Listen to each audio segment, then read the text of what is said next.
काँग्रेस पक्षाला मराठवाड्यामध्ये जे 3 खासदार निवडून देण्याचं श्रेय आपण या ठिकाणी आपल्याला मिळालेलं आहे। त्या 3 खासदारांचा सत्कार तो आहेच,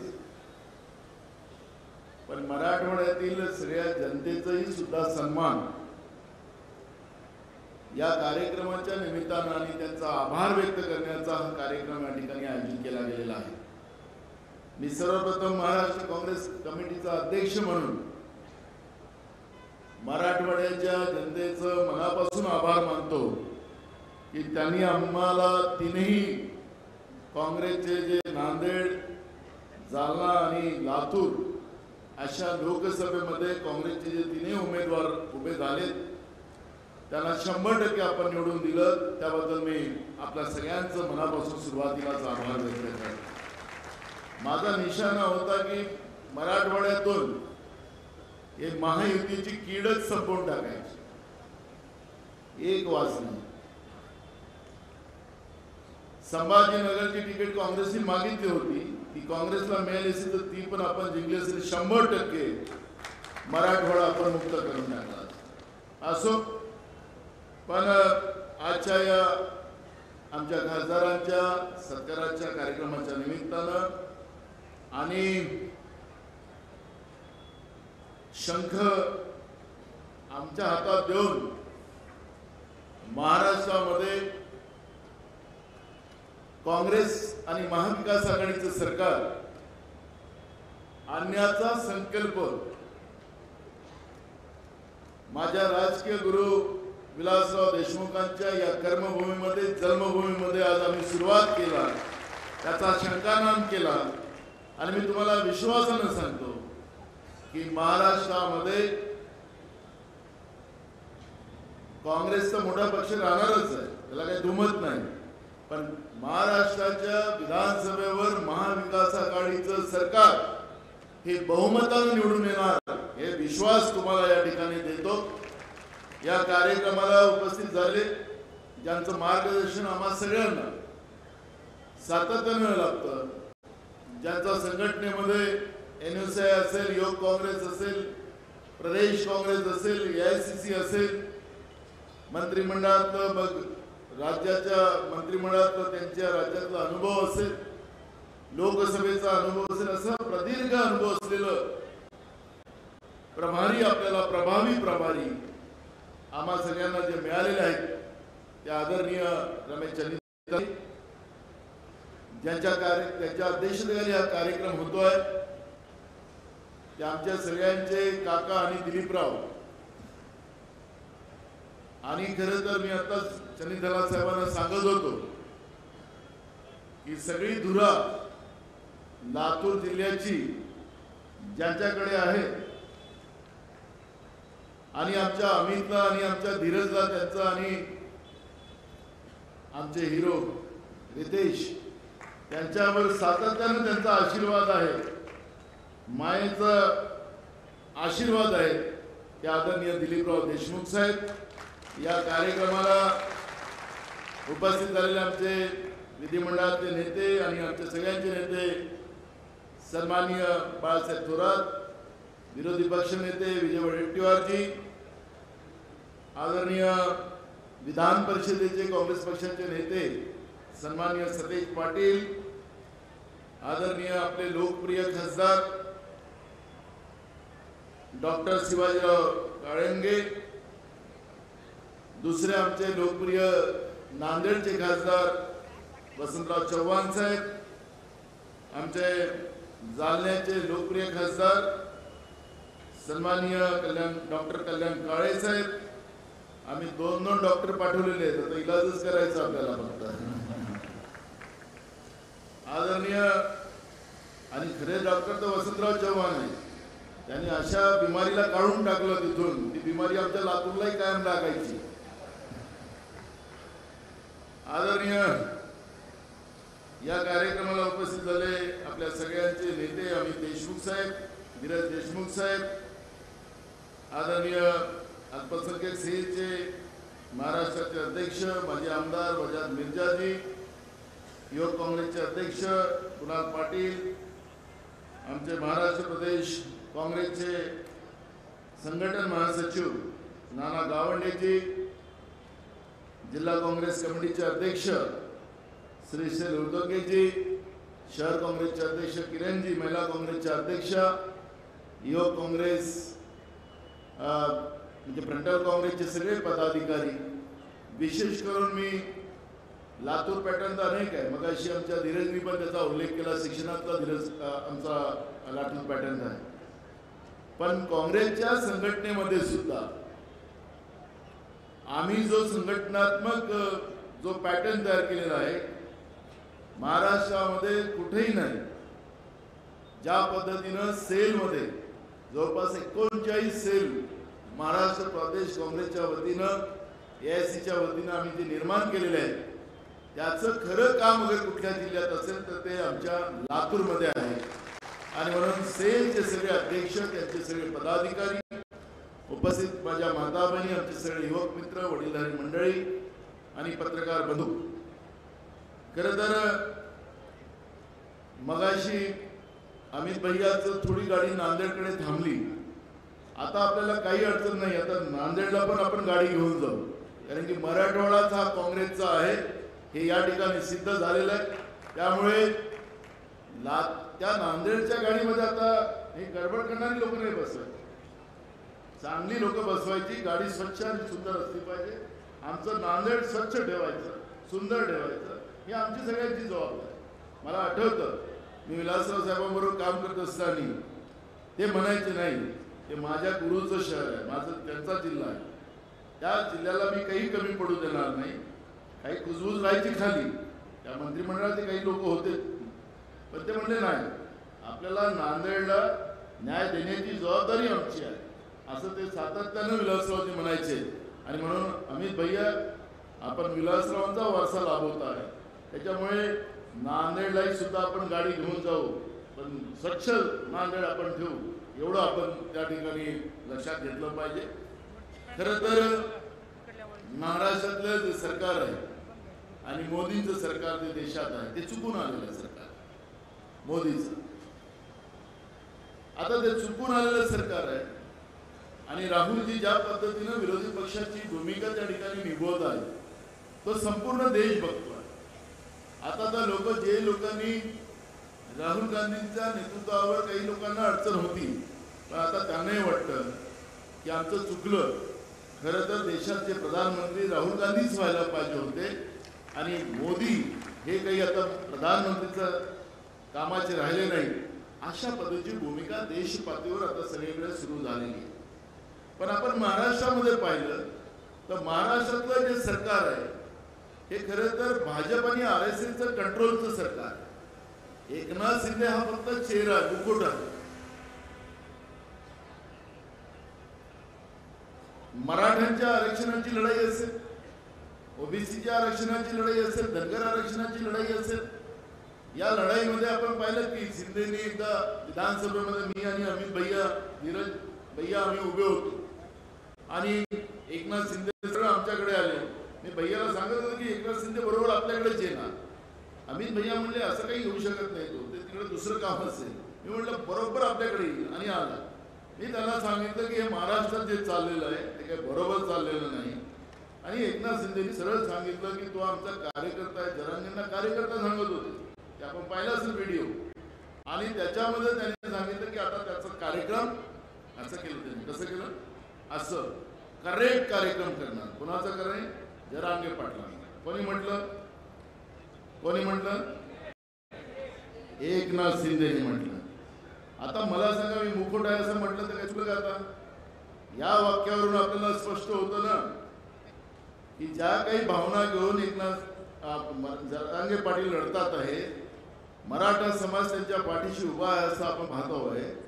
असंख्य मराठा समाज त्यांच्याबरोबर पाऊस असो, ऊन असो, कुठेही असो ते त्यांच्याबरोबर जातात आहे. आता एकट्या जरांगे पाटलाचा करेक्ट कार्यक्रम करायचा तर कोणाचा कार्यक्रम करायचा? जरांगे पाटलाचा नाही आहे, संपूर्ण समाजाचा करेक्ट कार्यक्रम करायचं त्यांनी सांगितलं. आता दोघे आपण दुसरं OBCचं सुरू झालं.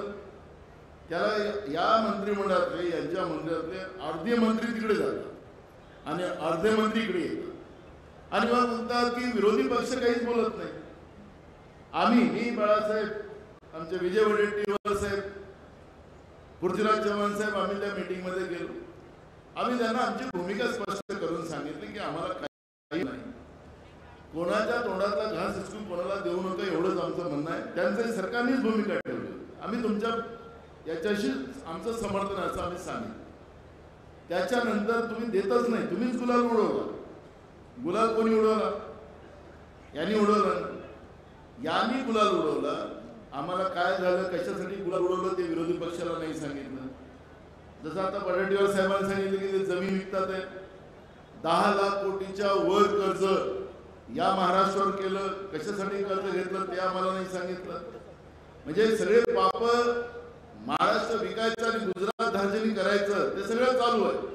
त्याला विरोधी पक्षाची गरज नाही. आम्ही थांबवू. काही चुकीचं होत आहे महाराष्ट्राच्या दृष्टिकोनातून. महाराष्ट्रातले उद्योग तुम्ही नेता हे बरोबर नाही. गुजरातला आम्ही सांगितलं असतं. आपण हे 2014 मध्ये सांगितलं तुम्हाला आरक्षण राज्यात सरकार द्या, देशात सरकार द्या. मग तुम्हाला द्यायला कुणी थांबवलं? राज्यात केंद्रात तुमचं सरकार आहे. आता पाशवी बहुमताचं सरकार तुमचं आहे. तुम्हाला थांबवली कोण? पण मुद्दामून नोटंकी करायची, 2 समाजामध्ये भांडण ठेवायचं, डिवाइड अँड रूल जी इंग्रजाची पद्धत होती तीच भाजपची आणि RSSची आहे. त्यांच्या या चक्करमध्ये आपण फसू नका. त्यांना आता खऱ्या अर्थानं त्यांना आता वापसीचा रस्ता आपल्याला दाखवावा लागेल. चुकून हे लोक सत्तेत आले, पुन्हा खोटं बोलून आले. लाडक्या बहिणीचा खेळ सुरू त्याचा सुरू झाला. मी तुम्हाला इथं सांगतो या पवित्र भूमीवर की आमचे नेते राहुलजींनी कर्नाटकमध्ये असेल, तेलंगणामध्ये असेल, ज्या ज्या राज्यात राहुलजी गेले त्यांना सांगितलं की आमची सत्ता आली तर महिलांसाठी आम्ही काय काय योजना करणार. कर्नाटकमध्ये महालक्ष्मी योजना चालू आहे. हे जे आता आपल्याला थोडेफार पैसे देतात ना, फार गवगवा करतात. ह्या गवगवा करण्यामध्ये त्याच्यातले 270 कोटी रुपये जाहिरातीसाठी खर्च करतात हे सरकार. हे जाहिरातबाजी सरकार आहे. 270 कोटी रुपये त्याच्यात खर्च करतात. आम्हाला जाहिरातबाजी नाही करायची. महालक्ष्मी योजना महाराष्ट्रामध्ये तुमच्या आशीर्वादाने सरकार आपली आली तर महाराष्ट्रामध्ये महालक्ष्मी योजना चालू करून याच्यापेक्षा जास्त पैसे आले. मध्य प्रदेशमध्ये यांचं निवडणुकीच्या तोंडावर यांनी योजना चालू केली आणि निवडणूक संपल्यानंतर योजना बंद केली. आम्हाला नकली करायचं नाही आहे. महाराष्ट्रामध्ये आम्हाला महागाई कशी कमी करता येईल त्याच्यावरचं नियोजन आम्ही करू. महाराष्ट्रामध्ये महागाई कमी करून त्या ठिकाणी सगळ्यांना न्याय. आता इथं तर हे म्हणतात की वर्षाचे 3 सिलेंडर आम्ही तुम्हाला मोफत देऊ. कर्नाटकमध्ये 500 रुपयाला सगळ्यांना सिलेंडर दिलं जातं, 500 रुपयाला. आणि हे म्हणतात वर्षाचे 3. म्हणजे हिशोब लावला तर तुमच्याकडून जास्त पैसे घेतात. बनियाचं सरकार आहे, बनियागिरी करतात. बाकी राज्यामध्ये काँग्रेस तुम्हाला 500 रुपयाला समजा सिलेंडर देत असेल, सगळ्यांना न्याय देत असेल, तर ह्या लोकांनी त्याच्यातला मधला पार काढला. जशी निवडणूक संपली आणि ह्या फडणवीसचा सांगतो लोकांचा जो IQ आहे, म्हणजे जी क्षमता आहे विचाराची, आज एक गोष्ट बोलून टाका, उद्या दुसरी गोष्ट बोला, कालची गोष्ट विसरून जातात लोक आणि मग दुसऱ्या दिवशी गोष्ट लोक डोक्यात पकडतात, मग तिसऱ्या दिवशी तिसरं. मोदींनी किती घोषणा केल्या असतील 2014 पासून तर कालच्या 2024 पर्यंत किती घोषणा केल्या असतील. त्या घोषणा तुम्हालाही आठवत नाही आणि आम्हालाही आठवत नाही. काही घोषणा राहतात की आम्ही काळा धन आणू, किती लाख रुपये टाकू, विसरले का तुम्ही? आता 2 कोटी युवकांना वर्षाला नोकरी देऊ, 15 लाख रुपये तुमच्या खात्यात. तुमच्या लातूर मधली मुलं मला मिळाली. शिक्षक बंद केले. विधानसभेमध्ये आम्ही सगळ्यांनी सरकारवर दबाव आणला. सांगितले शिक्षकाची भरती आम्ही करतो. आता काही थोडीफार भरती झाली, जास्त नाही झाली. आता ते शिक्षक मला सांगत होते की फक्त 16,000 रुपये पगार आम्हाला देतात. भाऊ, आता मुद्दा आहे की आम्हाला नोकरीत घेतलं, जे काही सेवा नियम आहे, जे काही पगाराचे नियम आहे त्याप्रमाणे हे काही आपण टेम्पररी लावले नाही, पण यांना 16,000 रुपये देऊन यांनी काय केलं, यांचा मुद्दा असा आहे, लातूर पॅटर्न हा शिक्षणाचा पॅटर्न आहे. यांनी त्याला सांगितलं मागच्या लोकसभेच्या निवडणुकीत एकनाथ शिंदेनं भंगार पॅटर्न सांगितलं याला, लातूर पॅटर्न. आता लातूर पॅटर्न भंगार पॅटर्न आहे का? एकनाथ शिंदेने काय सांगितलं होतं? भंगार पॅटर्न आहे. या लातूर पॅटर्नला भंगार म्हणणाऱ्या लोकांनी शिक्षण व्यवस्थेमध्ये सगळ्यात चांगलं काम लातूरने केल्यानंतर त्याला भंगार पॅटर्न करायला हे लोक निघाले असतील, तर राज्यामध्येही शैक्षणिक व्यवस्थेचा भंगार करायला हे लोक निघाले. तुमच्या जिल्हा परिषदेच्या शाळा बंद करायच्या. 2020 मध्ये यांनी जो नरेंद्र मोदीच्या सरकारने जो शैक्षणिक नवीन कायदा जो आणला त्याच्यामध्ये तुमचं वरचंही शिक्षण संपवायचं, इकडे जिल्हा परिषद शाळा बंद करायच्या आणि सगळं शिक्षणच बंद करून टाकायचं आणि शिक्षणापासून दूर करायचं. डॉक्टर बाबासाहेब आंबेडकरांचं काय म्हणणं होतं? शिका, संघटित व्हा आणि संघर्ष करा. आता यांनी शिक्षणाची दारं बंद केली आणि जीएसटी सरकार टॅक्स लावून तुमच्याकडून पैसे घेऊन देशातल्या मूठभर लोकांच्या घरी तुमचे पैसे पाठवायला. याच्या मागचा उद्देश त्यांचा असा आहे की तुमच्याकडून पैसे काढून घ्यायचे, तुमचं शिक्षणही बंद करायचं आणि तुम्हाला गुलामीकडे न्यायचं. मनुस्मृती कशाला म्हणतात?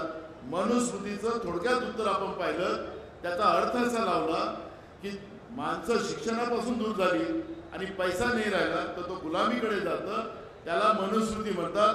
आणि भाजप या सगळ्यांच्या खांद्यावर बंदूक ठेवून खोटे आश्वासन देऊन आपल्याला सत्तेच्या माध्यमातून आपल्याला गुलामीकडे नेण्याचं काम ते करतात आहे.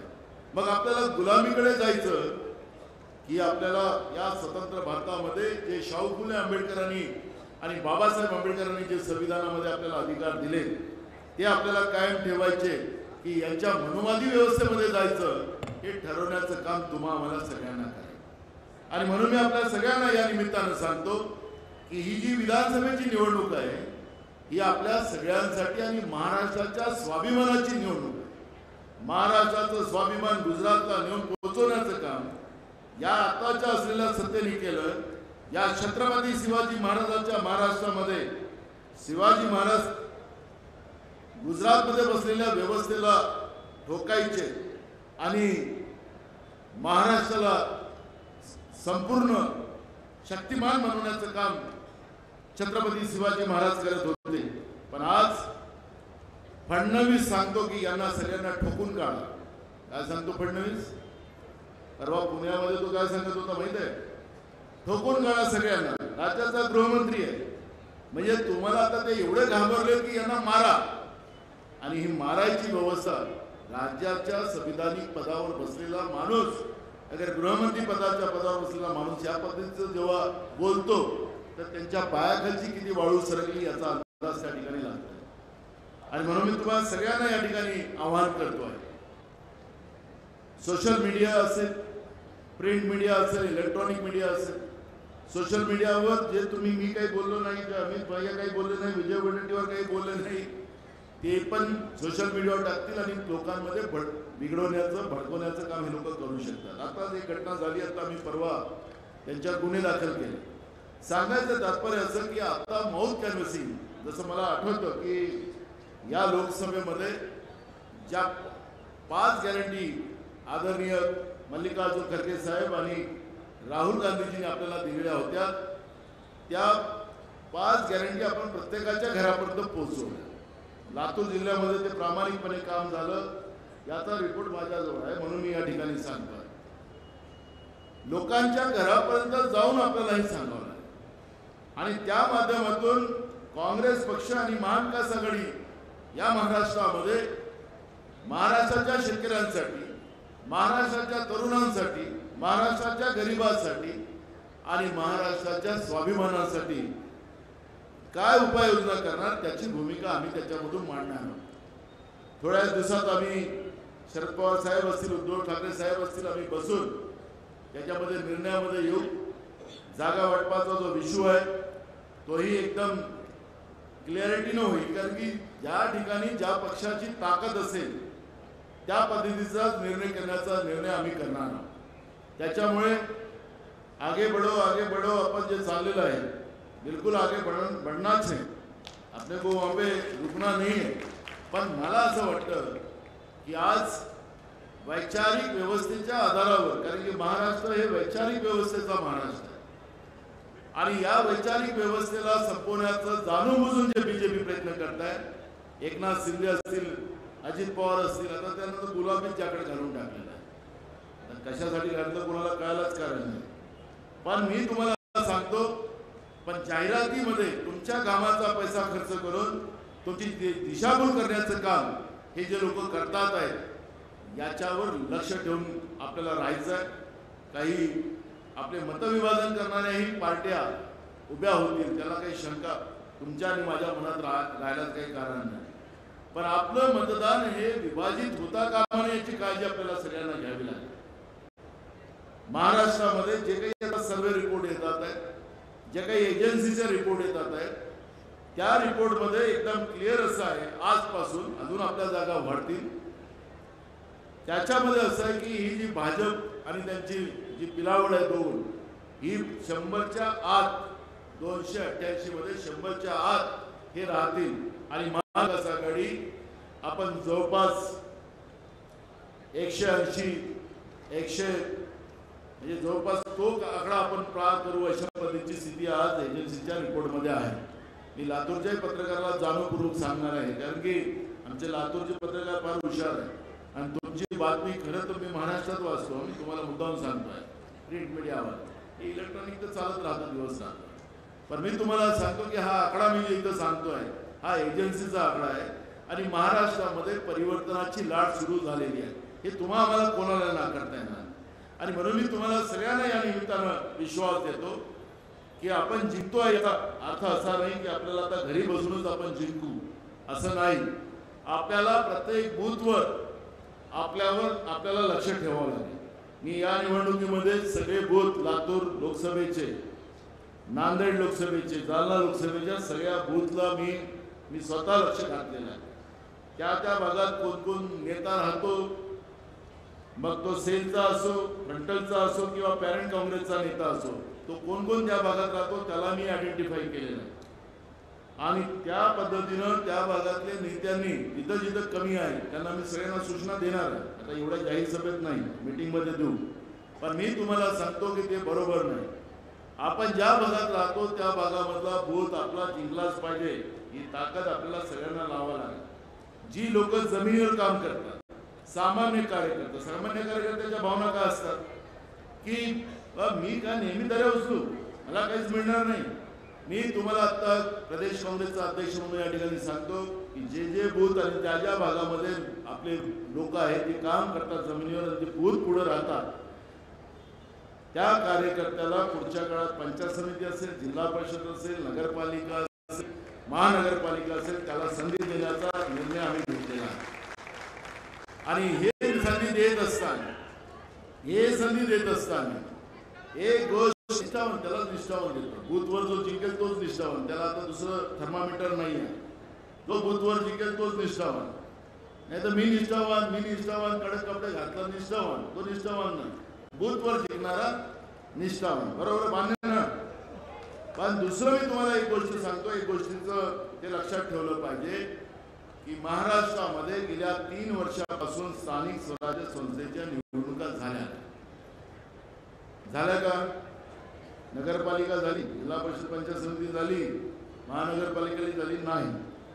आता आपण पाहिलं असेल की ज्या नगरपालिका झाल्या होत्या आणि त्याचे रोस्टर आता बनणार होते, जे अध्यक्ष जो झाला तो 2.5 वर्षानंतर बदलला, त्याचा रोस्टर होणार होतं, ते रोस्टर पण नाही झालं, सरकारने केलं ते पुन्हा त्या ठिकाणी प्रशासक बसवलं। इकडे सदस्य आहेत, हे सदस्य बाकी आहेत तिथं, पण तिथं अध्यक्ष नाही, त्याला प्रशासक चालले। म्हणजे या महाराष्ट्राच्या भाजपप्रणीत सरकारने, एकनाथ शिंदेच्या सरकारने स्थानिक स्वराज्य संस्थेचं अस्तित्व संपवण्याचं काम यांनी लोकांनी सुरू केलेलं आहे। महाराष्ट्रामध्ये जिल्हा परिषद, पंचायत समिती, नगरपालिका, महानगरपालिकेच्या निवडणुका मग भाजपवाल्या नाही पाहिजे त्या निवडणुका, त्यालाही विचारायला खाली करून ठेवलं या लोकांनी। या निवडणुका महाराष्ट्रामध्ये महाविकास आघाडीचं सरकार बहुमतानं आल्यानंतर यांनी सांगितलं होतं फडणवीसांनी की मला सत्ता द्या, मी 24 तासात ओबीसीचं आरक्षण आणून मी सगळ्या निवडणुकीची प्रक्रिया घेतो असं विरोधी पक्ष नेता असताना सांगितलं होतं. आता 2.5 वर्षामध्ये महाराष्ट्रात ओबीसीच्या आरक्षणाचाही प्रश्न हे लोक निकाली काढू शकले नाही. कारण एकच आहे की यांना स्थानिक स्वराज्य संस्था नको, यांना सरकार आणि प्रशासन आणि त्याच्या माध्यमातून भ्रष्टाचार. मी आता सोशल मीडियावर पाहत होतो की महाराष्ट्रामध्ये डेंग्यूनी मरणाऱ्यांचे प्रमाण मोठ्या प्रमाणात वाढले, कारण की या प्रशासकांच्या माध्यमातून भ्रष्टाचाराची जी काही व्यवस्था सुरू झाली तर डेंग्यू पण मारायला ज्या औषधी लागतात ते वापरलं जाते, अशुद्ध पाणी पाजलं जाते, नाल्यामध्ये घाण पडलेलं आहे, शहरामध्ये गावामध्ये गड्डे पडलेले आहेत. पण या सरकारला त्याचं घेणं देणं नाही. फक्त कमिशन आणि कमिशन आता तसं नाही आहे. जेसीबी आणि जेसीबी नंतर एक कोणती मशीन डोजर म्हणतात ना त्याला, पोकलँड, हे घरून निघतात तिघे जण, एकनाथ शिंदे, फडणवीस आणि अजित पवार, हे पोकलँडच घेऊन निघतात. आणि जेवढं काही लोकांच्या घामात पैसा तिजोरीत येतो तो सगळ्याच्या सगळा पैसा कसा घेऊन आपल्याकडे जातो.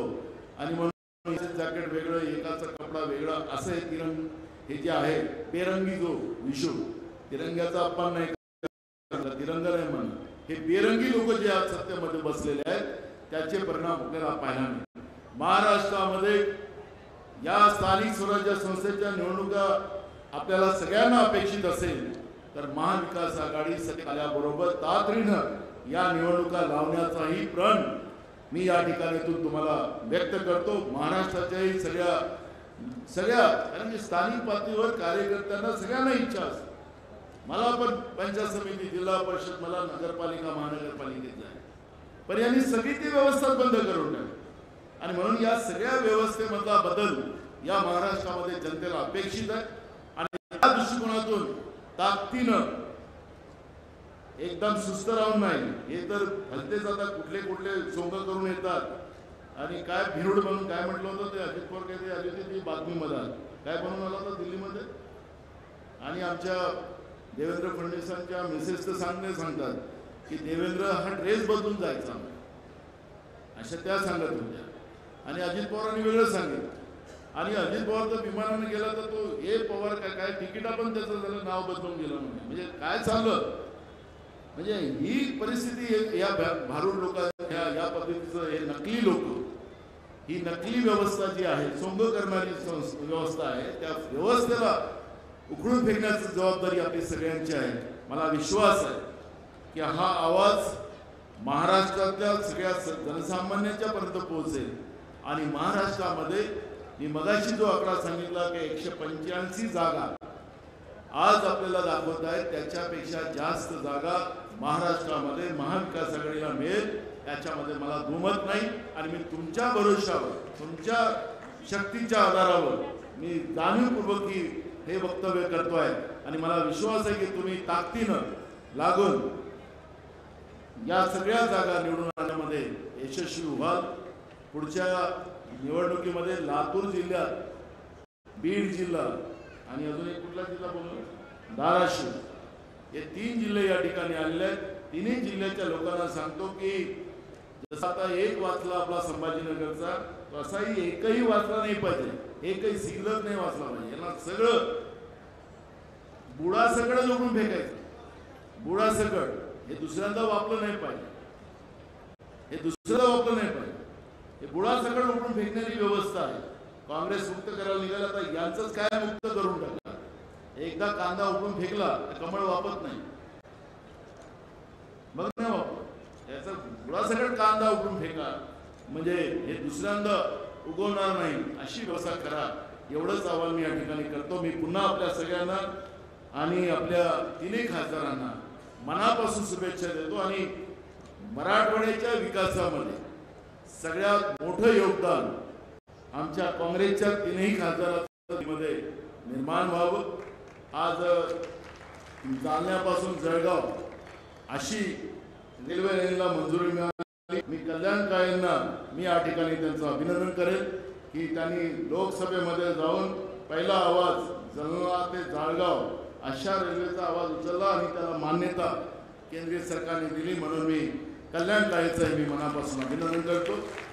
जेवढ्या काही केंद्रातल्या योजना आपल्या भागामध्ये आणतात त्याच्यासाठी लढा, फाईट करा आणि जास्तीत जास्त योजना मराठवाड्यामध्ये दिल्लीमधून आपल्याला आणता याव्यात असा मी विश्वास व्यक्त करतो आणि माझे 2 शब्द पूर्ण करतो. धन्यवाद.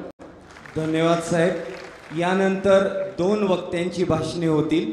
सर्वात प्रथम महाराष्ट्र राज्याचे प्रभारी माननीय श्री रमेश चेन्नीथलाजी साहेब आणि त्यानंतर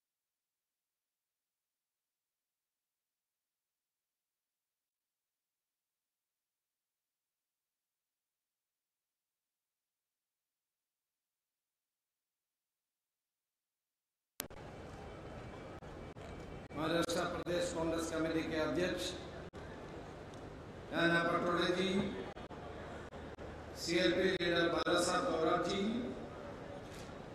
leader of opposition Vijay Wadettiwar G,